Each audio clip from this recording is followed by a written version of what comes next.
आप सब लोग? आई होप कि आप सब लोग बहुत ही अमेजिंग हो गए। सो गाइज, मेरा नाम है अभिलाषा और आप देख रहे हैं आपका अपना चैनल टेक गुरु मंजीत। सो चलिए, आज का जो टी विद टेक गुरु मंजीत है वो हम आज स्टार्ट करते हैं आपके पहले सवाल से। और आपका जो फर्स्ट क्वेश्चन है, sir I am 10th pass, can I do this ethical hacking course? देखो, एथिकल हैकिंग सीखने के लिए कोई क्राइटेरिया नहीं है। बेसिकली अगर आपका पर्सनल इंटरेस्ट है कि आप एथिकल हैकिंग सीखना चाहते हैं, तो मैं बोलूंगा कि आपको not only ethical hacking, I would say कि आपको जो भी अच्छा लगता है कि आपको कोई नेटवर्किंग सीखना है, सर्वर सीखना है, क्लाउड सीखना है, तो there is no restriction to it, right. आपके पास में अगर ये है कि मैं सीखूं, ये मैं नॉलेज गेन करूं, अगर आपके पास में ऐसा आपको लग रहा है कि आप सीख सकते हैं और आप अपने करियर में उसको इम्प्लीमेंट कर सकते हैं, तो आई वुड से कि डोंट लुक एट कि मैं 9th हूँ या 8th हूँ या 5th हूँ या मैंने बिल्कुल स्कूल नहीं गया। लेकिन अगर आप लर्निंग कर सकते हैं, तो मैं तो यही कहूंगा कि go for it, simple, go for it, implement, बहुत अच्छे से सीखो और उसको जो है राइट वे के अंदर जो है अपने करियर के लिए इस्तेमाल करो। सर, जो नेक्स्ट क्वेश्चन है, सबनेट मास्क कैसे करते हैं, ये बताइए। सबनेट मास्क जो है ये बेसिकली कैसे काम करता है, ये IPv4 के अंदर सबनेट जो है वो बिना सबनेट के आप कोई भी IP एड्रेस असाइन नहीं कर सकते। अब ये सबनेट काम कैसे करता है, तो बेसिकली ये डिपेंड करता है कि हम किस तरह का IP का नेटवर्क इस्तेमाल कर रहे हैं। हम क्लास लेस में यूज कर रहे हैं या क्लास फुल में यूज कर रहे हैं। सो क्लास फुल के अंदर जो डिफॉल्ट पैरामीटर्स होते हैं, उसको अंदर तो आपका लाइक क्लास A है, तो उसके अंदर जो है पहले 255 आता है सबनेट मास्क के अंदर, और अगर क्लास B है तो पहला 25 है, सेकंड ऑक्टेट भी आपका 255 आता है। अगर क्लास C है तो देन आपके पहले 3 ऑक्टेट जो है वो 255 में आते हैं। सो बेसिकली अगर आप इनको, चाहे वो क्लास A है, B है या C है, इनको अगर आप फर्दर एक मतलब अगर एग्जांपल ले क्लास A का, तो क्लास A के अंदर जो है ऑलमोस्ट 20 लाख से भी ज्यादा, 1 करोड़ से भी ज्यादा जो है एक IP सीरीज के अंदर जो है नंबर्स होते हैं, IP एड्रेसेस होते हैं। अब इतना बड़ा ह्यूज नेटवर्क इंप्लीमेंट करना जो है वो एक साथ पॉसिबल नहीं है, बिकॉज इतनी ज्यादा ब्रॉडकास्टिंग इंक्रीज हो जाती है।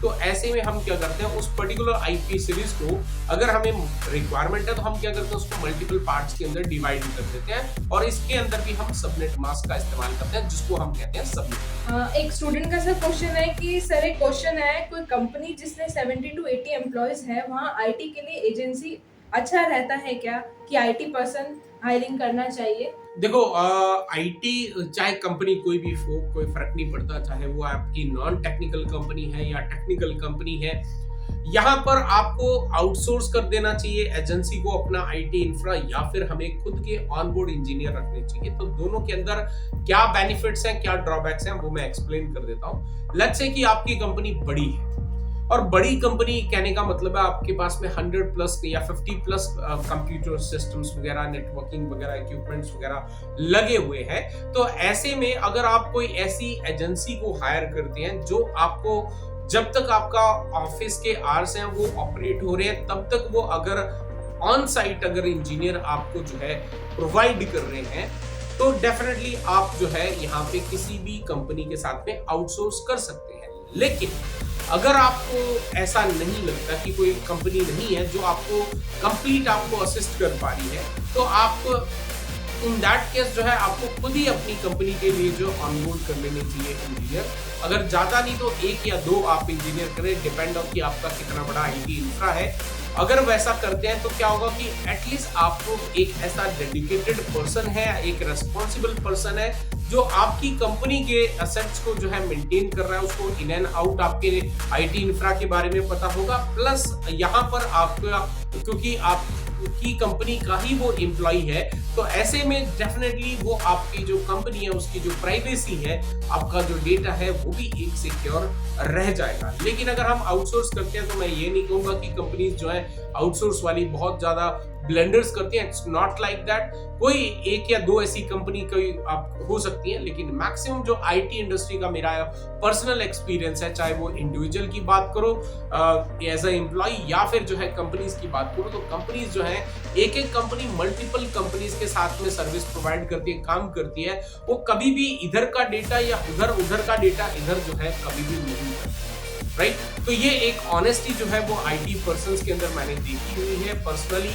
तो मैं तो यही रिकमेंड करूंगा, 1 या 2 डेफिनेटली 1 या 2% लोग ऐसे निकल जाते हैं जो पैसे के लिए कुछ भी कर जाते हैं, उनके लिए पैसा ही सब कुछ होता है। लेकिन अल्टीमेटली देखा जाए तो डेफिनेटली आप जो है जैसा आपका आईटी इंफ्रा है उसके अकॉर्डिंग आप डिसीजन ले सकते हैं। लास्ट क्वेश्चन है, L3 स्विच और राउटर में क्या फर्क है?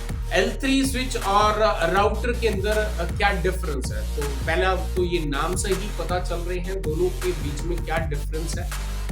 L3 स्विच जो राउटर के अंदर कैपेबिलिटीज होती हैं राउट करने की, आपके सिक्योरिटी पैरामीटर इंप्लीमेंट करने की, राइट, या फिर आपके जो एक्सटर्नल जो आपके नेटवर्क्स है लाइक BGP के साथ में कम्युनिकेशंस वगैरह इंप्लीमेंट करने के लिए।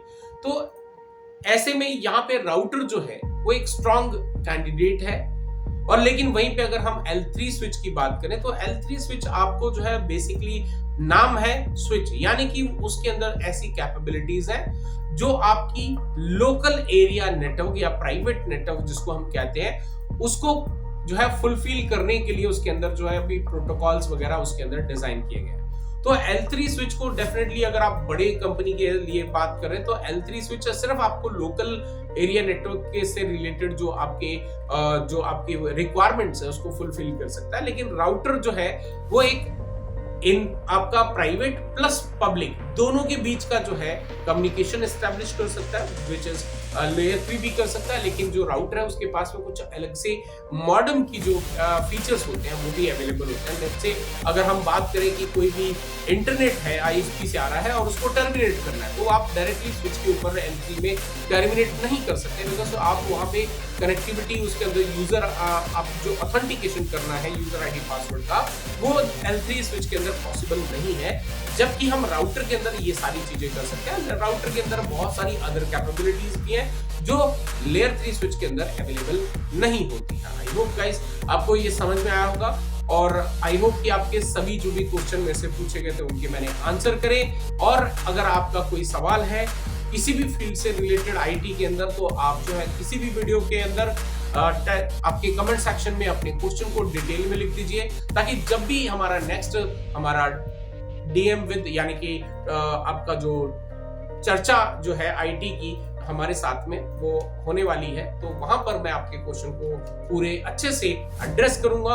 और अगर लगेगा कि कोई ऐसा टॉपिक है आपका, कोई ऐसी प्रॉब्लम है जिसको प्रैक्टिकल जो है वो करके दिखाया जाए तो डेफिनेटली हम उसको भी एड्रेस करने जा रहे हैं। सो आई होप कि आपके आज का ये वीडियो जो है पसंद आया होगा और ये हमारी जो पहल है वो भी आपको पसंद आ रही होगी। अगर पसंद आ रही है तो लाइक करें, शेयर करें और फिर मैं मिलता हूँ एक और नए वीडियो के साथ, एक नए टाइटल के साथ। Stay safe, bye.